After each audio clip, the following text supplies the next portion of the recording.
আলেমরা এই কথা কেন বলে না যে যারা আল্লাহর আইন মানে না, কোরআনের হুকুম মানে না, তারা মুসলমান দাবি করতে পারে না? আলেমরা এই কথা কেন বলে না তোমার উপর নামাজ যেমন ফরজ, জিহাদও ফরজ, তোমার জন্য রোজা যেমন ফরজ, কিতালও ফরজ, সুদ হারাম, সুদ খাওয়াও হারাম, ধর্মের নামে বিনিময় নেওয়াও হারাম, আপনার আদালতে বিচার করবেন আল্লাহর আইনে, এটাও কিন্তু আপনার উপর ফরজ, কুতিবা আলাইকুমুল কিসাস। আলেমরা এই কথাগুলি কেন বলেন না, গোপন করেন কেন? আমি তো বললাম এই জুমার নামাজের আকীদা কি, উদ্দেশ্য কি জনগণ জানে। কোরআন এখন পড়া হচ্ছে, মুখস্থ করা হচ্ছে, ওনারা টাকা কামাই করে নিয়ে যাচ্ছেন, কিন্তু কোরআন যে কার্যকরী করে বাস্তবায়ন করে কোরআনের হুকুম দিয়ে রাষ্ট্র চলবে, মানুষ দরজা খুলে ঘুমাবে, ওইটা নাই। বৃহস্পতিবারে সারা বাংলাদেশে ঈদ উল আজহা হয়েছে। ঈদ উল আজহার পরের দিনে ছিল জুমা, আজকে হলো দ্বিতীয় জুমা, মানে ঈদের পরের থেকে দ্বিতীয় জুমা। তো এই জুমার নামাজে আমার কি বার্তা, কি মেসেজ, কি বলেছি আমি এই কথাটাই বলেছি। আজকে আমার মুসলমান নামক জাতি এটা কঠিন সংকটের মধ্য দিয়ে আমরা যাচ্ছি। সারা পৃথিবীতে মুসলমানদের উপরে অত্যাচার, জুলুম হচ্ছে। এই জুলুম থেকে বাঁচার জন্য একটা মাত্র উপায়, মুসলমানদেরকে তাড়াতাড়ি ইমানে ঐক্যবদ্ধ হতে হবে, ইস্পাতের মতো ঐক্যবদ্ধ হতে হবে, জাতি হবে একটা, নেতা হবেন একজন, আল্লাহর আনুগত্য করতে হবে।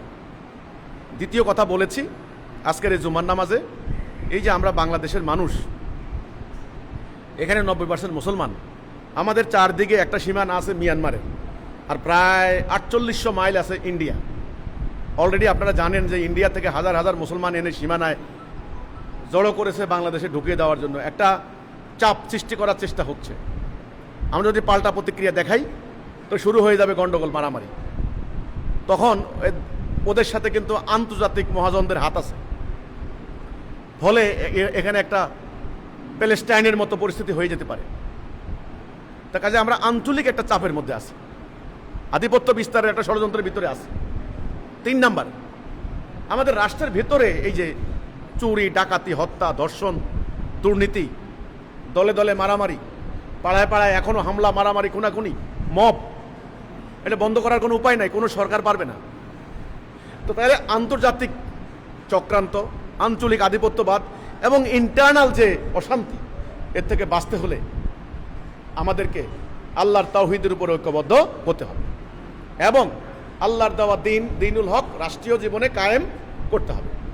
রাষ্ট্রীয় জীবনে কায়েম করতে হলে আমাদের এই জনগণকে আগে সমস্ত স্বার্থপরতার ঊর্ধ্বে উঠে এক আল্লাহর আনুগত্য করার জন্য নিজেদের যা কিছু আছে জান মাল দিয়া জেহাদ করতে হবে।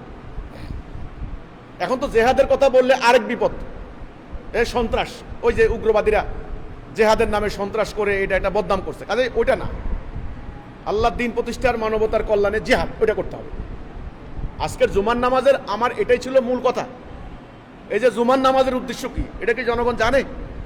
জনগণকে কেউ বলছে জুমার নামাজের উদ্দেশ্য কি? জুমা থেকে, জমায়েত থেকে একত্রিত হওয়া, মহল্লার সমস্ত মুসল্লিরা একত্রিত হয়ে ইমামের একটা সিদ্ধান্ত বাস্তবায়ন করবে, সেটা কই আছে? জুমার উদ্দেশ্য, জুমার আকীদা জনগণ জানে? আমাদের আলেমরা এটা বলে? আমাদের আলেমরা কেন বলে না? আলেমরা এই কথা কেন বলে না যে যারা আল্লাহর আইন মানে না, কোরআনের হুকুম মানে না, তারা মুসলমান দাবি করতে পারে না?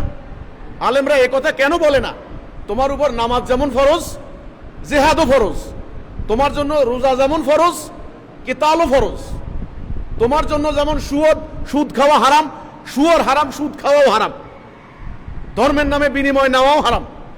এই কথাগুলি আলেমরা কেন বলে না, কেন গোপন করে?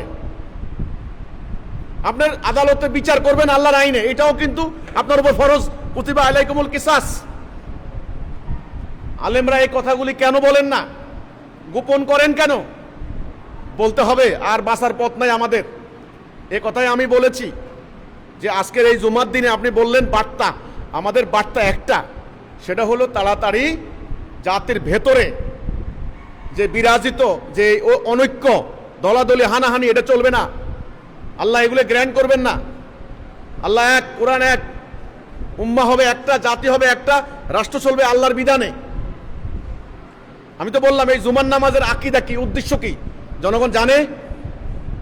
এটা আলেমরাও জানেন। জুমার নামাজের মেইন আকীদা হলো একটা রাষ্ট্র ব্যবস্থার স্থানীয় কার্যক্রম পরিচালনা করার একটা প্রক্রিয়া। আল্লাহর খেলাফত চলবে, রাষ্ট্রের প্রধান যিনি খলিফাতুল মুসলিমিন আমিরুল মুমিনিন, উনার যে ভাষণ, যে ফরমান ইত্যাদি জুমার নামাজের মাধ্যমে, ইমামের মাধ্যমে পুরো স্থানীয় পর্যায়ে চলে যাবে। সেখানে বসে সংকটের সমাধান করা হবে, বিচার ফায়সালা করা হবে, ট্যাক্স কালেকশন করা হবে, মানে বিরোধ মীমাংসা করা, অনেক কাজ সেগুলো আছে এখন জুমার নামাজে। কে খাদ্যের অভাবে মারা যায়, কে বিনা চিকিৎসায় মারা যায়, কার উপরে কে জুলুম করছে, সেগুলো ইমাম সাহেবের নেতৃত্বে জুমার দিনে ফায়সালা হয়ে যাবে। এটা কি আছে এখন? তাহলে জুমার আসল আকীদা হারিয়ে গেছে, মসজিদের আসল উদ্দেশ্য হারিয়ে গেছে, আকীদা হারিয়ে গেছে। কোরআন এখন পড়া হচ্ছে, মুখস্থ করা হচ্ছে, ওনারা টাকা কামাই করে নিয়ে যাচ্ছেন, কিন্তু কোরআন যে কার্যকরী করে বাস্তবায়ন করে কোরআনের হুকুম দিয়ে রাষ্ট্র চলবে, মানুষ দরজা খুলে ঘুমাবে, ওইটা নাই। তো আমার কথা আজকের এই জুমার নামাজে আমার এটাই ছিল বার্তা, আল্লাহ রাসূলের যে ইসলাম, ওই ইসলামটা আমাদেরকে ধারণ করতে হবে। আগে ইমানে ঐক্যবদ্ধ হয়ে একজন নেতার নেতৃত্বে জিহাদ করে আল্লাহর দ্বীন কায়েম করতে হবে। এটা কিভাবে সম্ভব?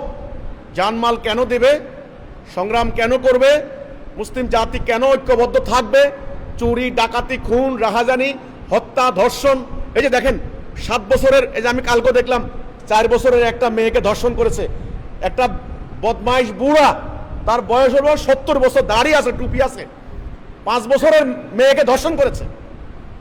এই অরাজকতা চলছে এই সমাজে, এটা বন্ধ হবে না ভাই, কোনোদিন বন্ধ হবে না। যতই ফাঁসি দেন আইন করেন, লাভ হবে না, বন্ধ হবে আল্লাহর দ্বীন কায়েম করতে পারলে। রাসূলুল্লাহ এই জন্যই সাহাবীদেরকে দিয়ে আল্লাহর দ্বীন কায়েম করেছেন। আজকের জুমার নামাজে এটা ছিল আমার বার্তা, আসেন ঐক্যবদ্ধ হন, জমায়েতবদ্ধ হন, আল্লাহর দ্বীন কায়েম করেন, এটা আমাদের উদ্দেশ্য। বাস, আল্লাহ হাফেজ, সালামু আলাইকুম ওয়া রাহমাতুল্লাহি ওয়া বারাকাতুহু।